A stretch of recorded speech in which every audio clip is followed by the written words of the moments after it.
नमस्कार मित्रांनो, येत्या 4 डिसेंबर 2025ला येत आहे दत्त जयंती. दत्त जयंती निमित्त आपण विशेष अशा सेवा करत असतो. शक्यतो सर्वत्र जगभरात दिंडोरी प्रणीत सेवा मार्गातून हे गुरुचरित्राचे पारायण केले जाते.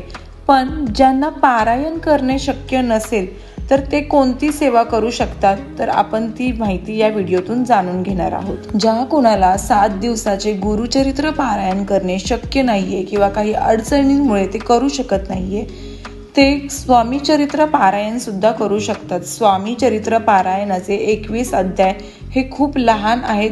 ते अगदी 1 दिवसात सुद्धा तुम्ही करू शकता किंवा दत्त जयंतीच्या दिवशी स्वामी चरित्र सारामृताचा 1 पाठ तुम्ही पूर्ण करू शकता किंवा सप्तशती गुरुचरित्र सार या ग्रंथाचेही तुम्ही पठण करू शकता. हा ग्रंथ मूळ गुरुचरित्र ग्रंथाच्या तुलनेत थोडासा लहान अध्यायांचा आहे. किंवा तुम्ही संक्षिप्त श्री गुरुचरित्र या ग्रंथाचं देखील पठण करू शकता. या दोन्ही ग्रंथाचं पारायण केलं तरीही तुम्हाला गुरुचरित्र पारायणाचं फळ हे मिळतं.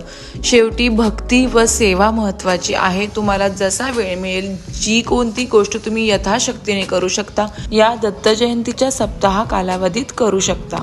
संक्षिप्त गुरुचरित्राची तुम्ही या सप्ताह काळामध्ये 7 पारायण केल्याने तुम्हाला तुमची अडकलेली कामे किंवा कोणतेही अडथळे आहे ते दूर होण्यास नक्की मदत होईल. हे पारायण करत असताना आपण जी काही नित्य सेवा करत असतो ती चुकून देऊ नका. जसा गुरुचरित्र पारायण केल्याने प्रभावशाली असा बदल आपल्याला जाणवून येतो, तोच आपल्याला संक्षिप्त गुरुचरित्राच्या पारायणाने सुद्धा जाणवून येतो.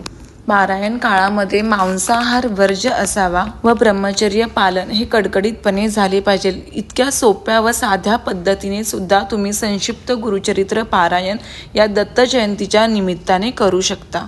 श्री स्वामी समर्थ. भेटूयात नेक्स्ट व्लॉगमध्ये नवीन माहितीसह.